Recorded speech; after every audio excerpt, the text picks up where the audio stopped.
Hey everyone, welcome to another edition of the Transform Your Confidence Show. I'm your host as usual, Raj Gurn.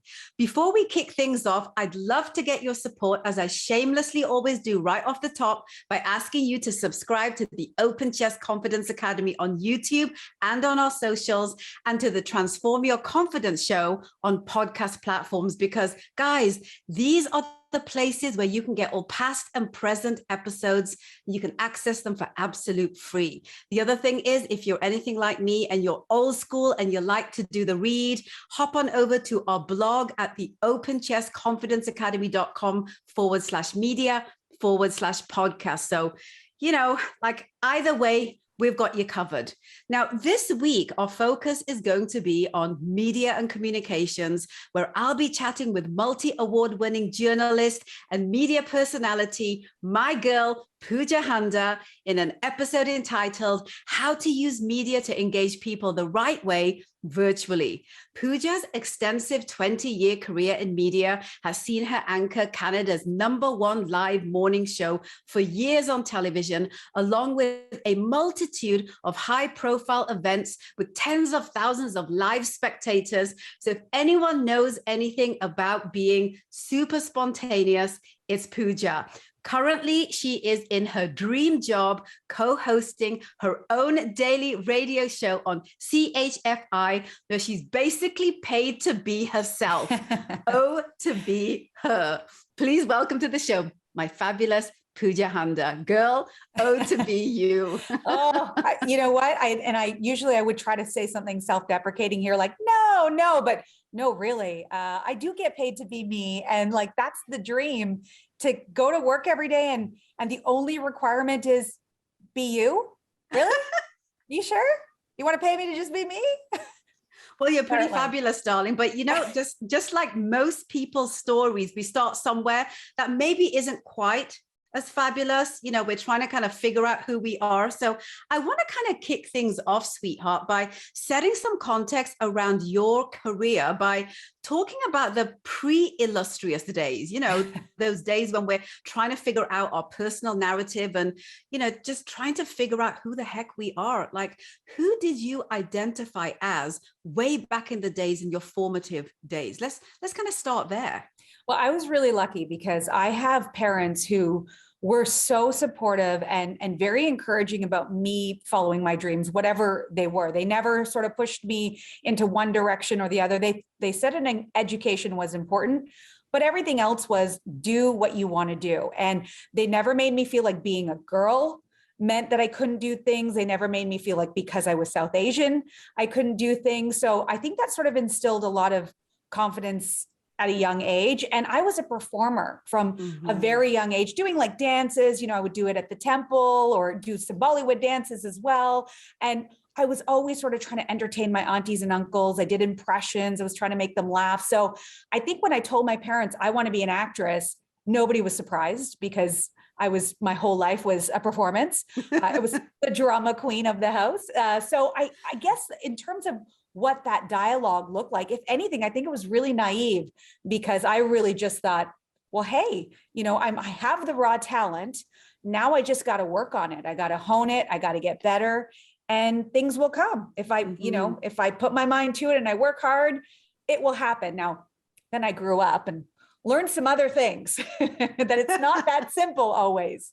It's really interesting that you're sharing that, Pooja, because, your dream was to be an actress, but here you are having to be yourself. That's the career that you get paid to be today. So I'd love to kind of maybe bridge that gap a little bit from, when you decided that you wanted to kind of transform and go into the being someone else career to being the me career. Talk a little bit about that kind of bridging of that gap.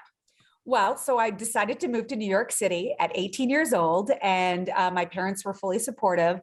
However, I don't think I even understood what that would mean financially. We didn't have the money to do it. We took out some loans and tried to make it happen, and I couldn't work there legally. So there was very little I could do to help the situation. And I think when I was there, I realized that it wasn't the right time, and that for whatever reason, people didn't look like me in Hollywood. And, I didn't see any representation back then at all. Like, there was not even a single person I could look to follow that career path. So I think for me, when you have constraints and they're financial, you do have to start to rethink, okay, what can I do? What would I be good at? And I thought, well, how about this? I still get to perform in broadcast journalism. So I'll get that part, but instead I could tell stories instead I could just be me, to some extent.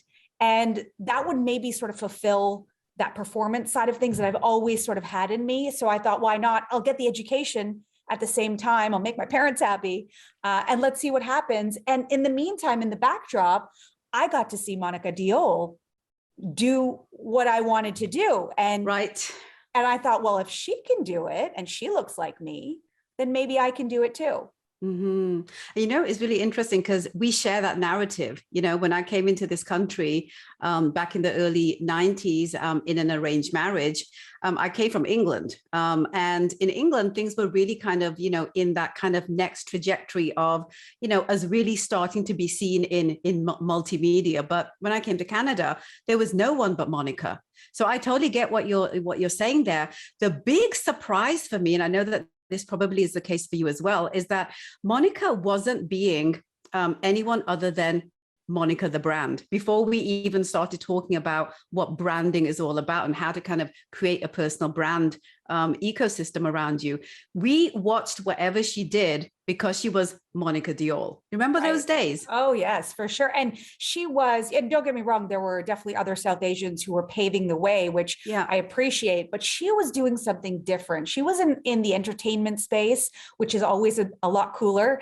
And she had her own style, and she got to talk to celebrities, and, everybody wanted to be her, be around her. And it didn't matter what your background was. It wasn't just like South Asians who were looking to her. It was everybody was looking to her as inspiration. And that part was just so alluring. Mm-hmm, absolutely. And so I wanted to ask you this then. So the road to an on-air media career wasn't all moonlight and roses for you. You had to pay your dues first, like people seem to, look at a lot of people in, the fame space, the space of the public arena and think that they come from nowhere, but it's usually years in the making. So can you share and kind of maybe take us back to your career aspirations and share a little bit about what that journey was like before you got that first on-air gig? Like, what was that for you? Well, like I said, I sort of grew up and started to realize, life is not exactly, when you're young and naive, how you think, and finances plays a role. Who knew? Apparently it does. That can be something that holds you back, because if you've got bills to pay and you want to follow your dreams, how do you do both? My parents were not in a situation where they could help me that way. So I had to work for everything while pursuing the dream. So I was still working at the Bay when I landed my first job at Global News.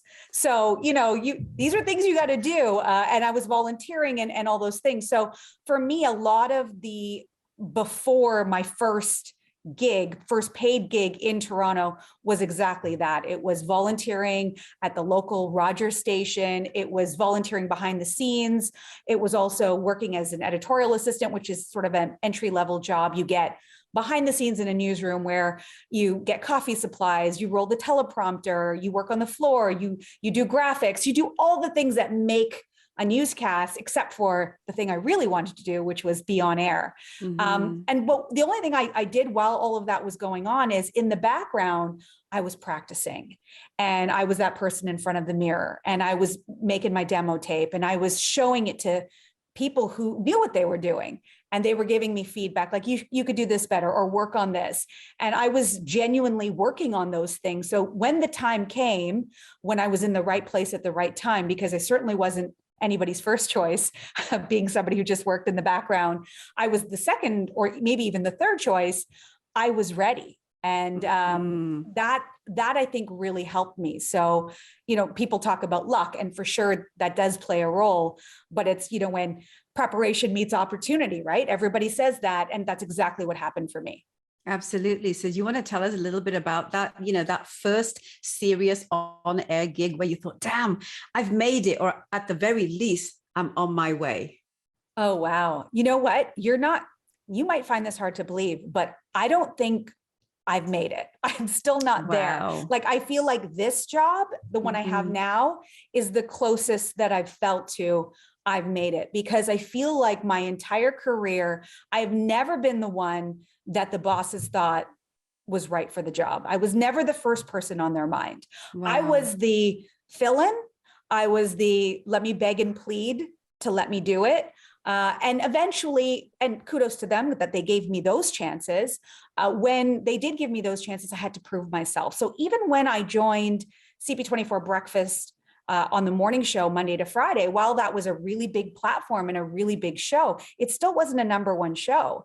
And so it was daunting that I was going to step into this role and try to turn this show into a number one show, which we as a team were able to do. So I would say that even that mindset of I've never really made it, because if you're always trying to be the best you or the best broadcaster you can be, or whatever that field might be for you, then you're never done. The work is never done. So I can't say that I've ever felt like that, but the first sort of foot in the door in Toronto was at Global News as a traffic reporter. And I remember at the time going, okay, I'm in, and now let's see what we can do. I know nothing about traffic. I better go pick up a map book and figure it out, because sometimes you got to fake it to make it. Absolutely. And, I remember when you had that gig and and you had like this sunshine personality. And I think that's the key common denominator of, one of your very special value systems, is that you've just got this really sunshine personality that, just makes people feel happy, Aww. Like, do people say that to you? They do. And, I think it's probably because, when you face adversity, I think you understand how important it is to have positivity around you. So you want to be that for other people too. And I think that's sort of my situation, is that you want people in your corner and you want people to lift you up, and you don't always get that. So I think I've always wanted to be that for people as well. Absolutely. And you definitely have been in so many different ways, Pooja. I want to ask you something. You talked off the top about this whole idea of your parents not being typical Indian parents, and helping you, kind of grow into your confidence space. This is something that, a lot of, minority groups of every, type grapple with. And then you add in that kind of layer of being a female, being a woman, right? I know that's not your narrative, but I know that you've met so many different women where that narrative has been the case, especially with you being in the position that you are. What would you say to women that feel that there are certain things that stop them from being who they really, truly would like to be if they could? Like, what would you say to them? I think no matter what you do, whatever field you go into, authenticity is key. And if you can't be your authentic self, and you don't have that passion and that drive for what you're doing, it's going to show, it's going to come through. And you're never really going to find that happiness or that gratification in that role. So, for parents who are like, oh, go into this, pushing people into different jobs, in the end, they're not going to be happy, and they're probably going to find their way back to something that does feed that passion, because gone are those days where it's something you just do on the side. Everybody's got a side hustle now. So, because they're all sort of striving towards the path of where they really want to be. So at a young age, if you can instill in kids that it's okay to be exactly who you are, and you're loved and accepted, and go, this is your life. You need to go and do what you need to do. I get to wake up every single day and love what I do. I don't take that for granted ever. It's such a special, special thing. Let me ask you this. What is your specific quote unquote why? Like, why is what you do the thing that you should be doing?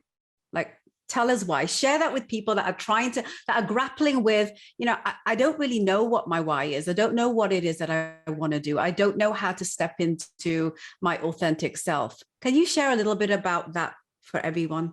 I think that your why evolves. I think it changes all the time. I think, maybe before you're a parent, your why is one thing. And then after you become a parent, your why changes. And, so I don't think there's your why has to be the same. But I know for me that I was going to York University and I was going to Seneca College at the same time, doing my broadcast journalism at Seneca and then getting my degree in women's studies at York. And I would go to class and, at York, I did what I needed to do. I wrote the essays. It was interesting. And I learned something for sure. But then I would go to college and I would go to classes and I would spend 12 hours editing something and loved every minute of it. Like it didn't feel like work. And I think for me, that's my why is I get out of bed every morning and I don't feel like I'm going to work. Yes, it is work because it's hard work. It's not easy. But that feeling of, I can't believe I get paid to do this because it doesn't feel like work. It just feels like something I love doing. I get to talk for a living. Like that's usually something you say for your girlfriends and your family because they're the only people who want to hear you talk, but nobody else does. That's what I get to do. So I think at the end of the day, my why is just that it feels like I'm having fun and it doesn't feel like work. Even though you are working really, really hard, because, you get up like in the wee hours, right? What is it, like 3 a.m.?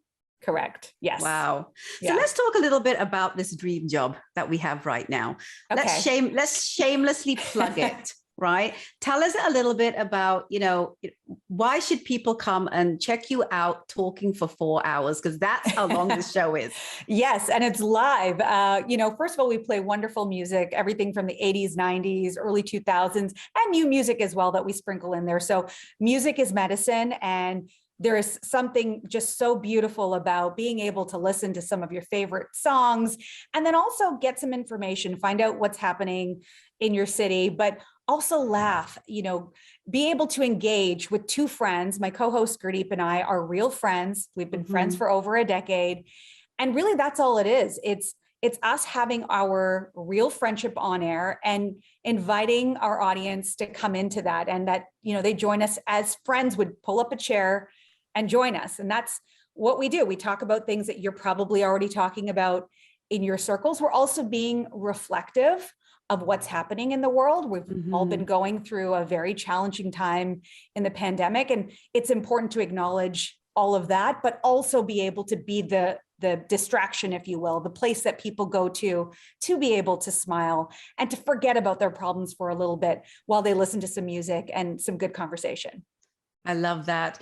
And how do you prepare for something like this? Like and it's interesting because, obviously, that I know a lot of different people in the media space, and, the more natural they sound, the more preparation they do, right? This is the case. What do you do? Like, how do you get ready for the show? I know that part of it is energy. I know part of it is making sure that you know what's going on, and being relatable. Talk to me. I don't want to put words in your mouth. Talk to me a little bit about what you do. Like, how do you bring your magic to live, broadcast every single day? I think people have to sort of find what that sweet spot is. And for me, it's a little bit of both. Yes, definitely. You have to be prepared. You have to know what you're talking about.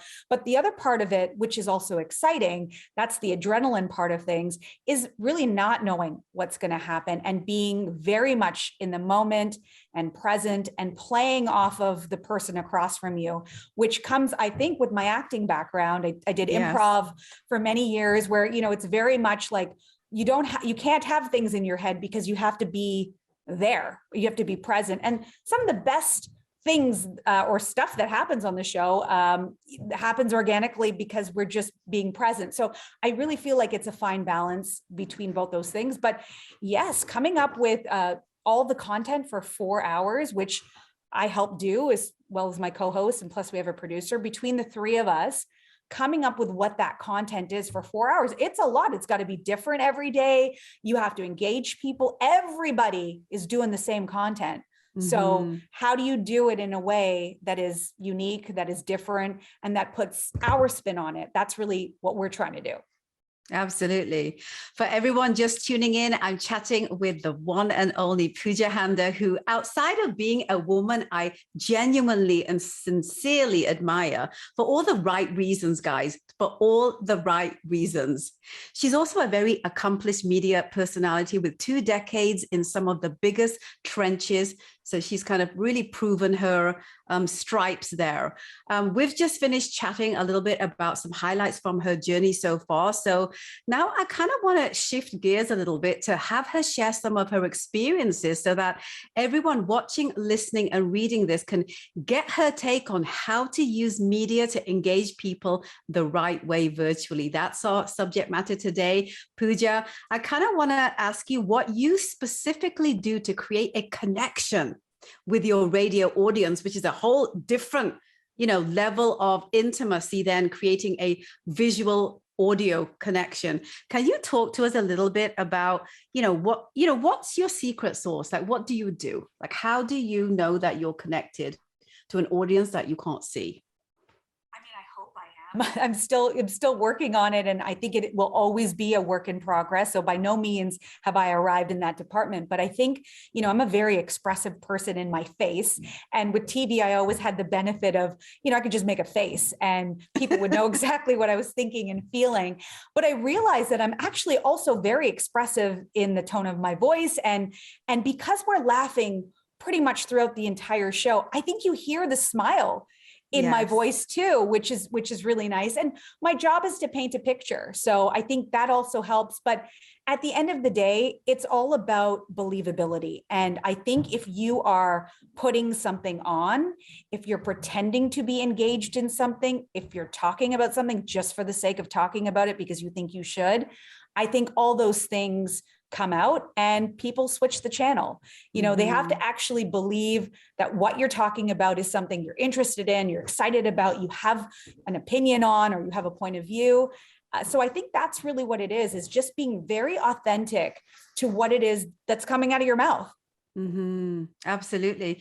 In your experience, you've learned a lot of different ways of doing this. What would you say for anyone that's kind of new to the space? Because now we're living in a world where all business even needs to be done virtually. I mean, we know what's been happening the last few years. So with that in mind, what would you say are the 3 most effective tools to tap into when you're looking to create the authentic relationship that you're talking about virtually? Like, what would you say to those people that are new to the space? Yeah, I think, first of all, and I've been saying it throughout all of this, you just have to be yourself. That's number one, because it is so much harder pretending to be somebody you're not. That takes too much energy. And after a certain amount of time, the real you is going to come out. So just be you. That's one.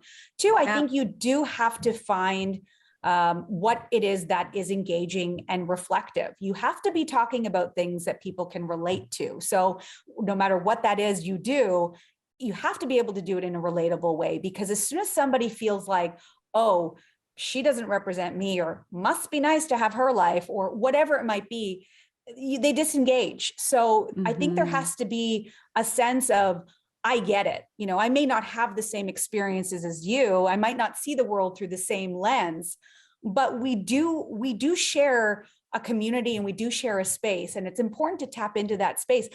And what that comes with is also just doing your own work, your own homework, reading the room, having a pulse on what's going on. If you understand that people have lost their businesses, have lost their jobs, our mental illness is a huge issue right now as people grapple with their mental health. If you're not understanding all of those things when you take on any topic, then you're tone deaf, essentially, right? So it is important to also have, your finger on what is happening so you can be reflective of that. And I think finally, you do just have to be passionate about it, because if you're not, again, that is going to show. Don't talk about something, or don't decide this is my brand because people tell you that's what your brand should be. It should be what it is that you are passionate about, or what you want to put out there. It's amazing to me how I often see people on social media who are, let's say fitness is their thing, and they do everything but fitness. And I'm like, that's that's the thing. That's what brings people there. That's your brand. And that's what, you love. But here we are talking about all these other things. It doesn't mean you can't be multifaceted, but it's also important to understand why people come to you, what that brand is, and to feed that. So you are engaging your audience, and it's a give and take, because you can't just give them stuff and then be like, okay, my job's done here. So much of engagement is actually engaging. There has to be a back and forth. Absolutely. I completely agree with that. For those people out there, again, who are kind of, trying to figure out their personal brand in a virtual environment, to kind of really engage and to humanize what it is that they're trying to, portray out there. What have you seen through social media and all the other ways that you feel are like absolute no-nos? Like, what should people stay away from, in your opinion? Yeah. Yeah, I think, when you are acting, people know. So, there is a lot of that goes on, especially, we live in a world where we are consuming videos, whether it's TikTok or Reels, or in your stories, people pull up a camera and you want to tell you about your day. If you are putting on a performance, if it took you 25 takes before you posted the story, it's probably not really you. Mm-hmm. And I say, be you. Ahs, all the flaws, all those things, you'll get better at that. So don't even worry about that part. The more you do it, you'll get better at it. But just be you. Don't put on a performance because you think that's what you're supposed to do. And I see that a lot. And as soon as I don't believe you, I'm disconnected. So I think it's very important to just be you, and you don't have to worry about all the rest, kind of thing. Some don'ts. I also think that I'm gonna be very honest. I love me a good filter. Don't get me wrong. Love me a good filter, and I love to be able to touch up my photos and make them look great. But if you're always doing that, if you're always somebody who is showing up on social media as someone who's perfect, and you have a perfect life, that is also not true, probably, but also not relatable. Like, I like to see pores on people's faces, because then when I look in the mirror, I go, well, it's okay that I have pores on my face. I think those things are important. It's okay to curate your whatever that might be, because you're ultimately, this is your website. This is sort of how you're selling yourself. That's okay. But you do have to also have parts of you that are not perfect and that are real sprinkled in there too, so people know you're human. Absolutely. Who out there do you think gets that right, other than you, of course? I don't know that I get it right fully. I kind of feel you do. Okay. I mean, because, I've known you for many years, and I can say this very truly and honestly. I know the person you are in front of the camera and behind the camera, and you're the same person, sweetheart. I can say this. So for someone who understands that, but maybe doesn't consciously know that she does that, and that is to be herself. Can you share that a little bit? Like, who out there do you feel gets this right? Okay. Tracy Moore, host of Cityline, gets it. She absolutely gets it. And you believe her every time. She is somebody who she posts every single day, but you never know what you're going to get. Sometimes you get fashion. Sometimes you get a really serious take on something. Whatever you get from her, it's real, and she keeps it real the whole time. And she's got a huge following. She's not pretending. And as somebody who's also met her in real life many, many times, she's the same person. So I think she does a very, very good job. And plus the engagement is unbelievable. She comments on every single one of my posts every single time. And we're all busy. There's no way you can comment on everybody all the time, but she does this with everyone. And I think that there is something to be said about if you're taking on social media, it's a job too. So you have to treat it like a job. You have to dedicate time and energy. And maybe it's a short amount of time. Maybe it's every day for 2 hours is my social media time. That's fine too. But there has to be some sort of strategic part to making sure that you are feeding the brand and that you are engaging with your audience and that you're there for them. Because if you're not, they'll find somebody else. Absolutely. For anyone out there, Pooja, because as we get ready to wrap up, I cannot believe we're almost over. I want to ask you this: for anyone that, poo-poos the value of media, to be able to tap into audiences, to find people who are the right people to be a part of their community, what would you say to them? Oh, wow. I would say that, never underestimate the power of media. And, I think for me, when I was younger, I had no idea that going into this field came with power, had no idea that it would mean so much having a seat at the table and being able to make those decisions, especially being South Asian. I was young and naive, didn't know that these things were important. So that's one thing. You have a seat at the table, you have to use it. You have to use that platform, but also the way people can show up for you. You talk about that community, it's real. It can also be a horrible place sometimes. It can also be that. But if you look at some of the positive stories of what social media and what media in general can do, whether it's a business, people don't even have websites anymore, right? They put everything on their social media because you get everything there. There's so much value in that. And those people will continue to show up for you through your life and the evolution of where you go. So I had given the fitness example off the top there, but maybe you started as a fitness expert and then you wrote a book or you moved into something else. That same group of people that has been there, that you've taken the time to engage with, and you've given them your part of things with your brand, what you deliver, and they've given you something back. They're going to follow you through your career and they'll support you through everything. So do not poo-poo media of any kind in any way. Absolutely. And especially today when you yourself are a media company. There's never been a time when that power has ever been in the hands of the everyday person. Pooja, I want to ask you this. Is there anything that you feel that I haven't talked about that you feel that you'd like to share before we close off? Oh my goodness, you and your great questions.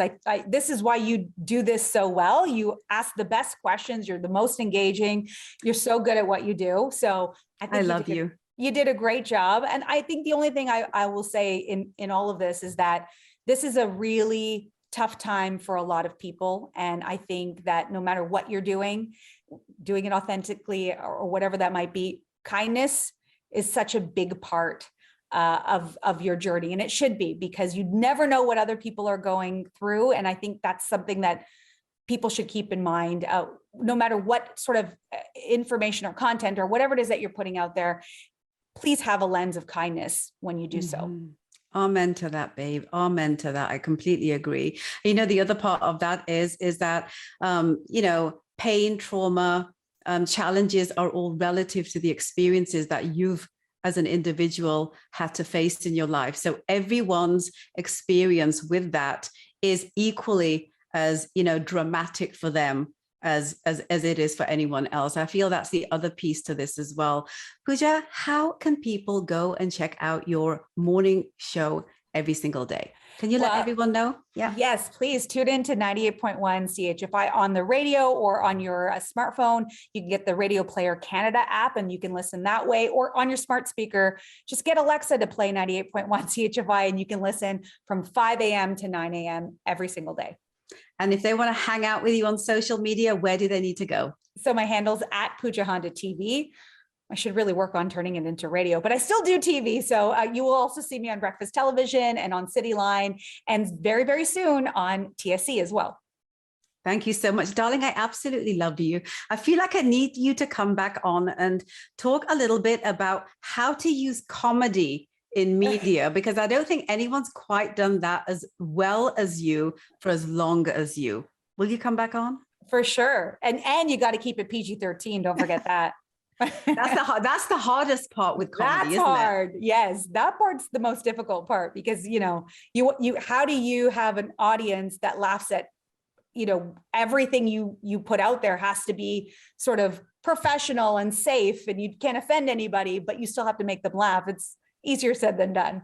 Well, thank God it's you that does that job and not me. That's all I have to say. That skill in by itself is something that very few people have really mastered the way you have, sweetheart. I really appreciate you. I thank you so much for coming on.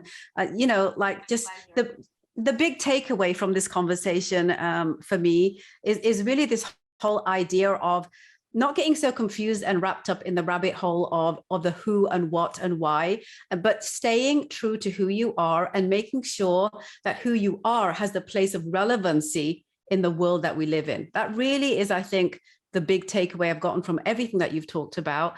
Thank you so much for sharing your authenticity formula with everyone. And, I can't wait to have you back on. I can't wait till you invite me back. Thanks, Raj. Thank you so much, sweetheart. Guys, I really hope that you got some real value. And I hope that you share this episode with anyone out there that you feel really needs to hear and sit with a lot of what we've been talking about. You already know how to stay in touch with me and my world. Go to the Open Chest Confidence Academy's YouTube channel, as well as on socials. Go and check out the show on podcast platforms, the Transform Your Confidence show, and go read the blog at the openchestconfidence.com/media/podcast. And I look forward to seeing you again next week when we'll be talking about branding and marketing. Take care of yourselves.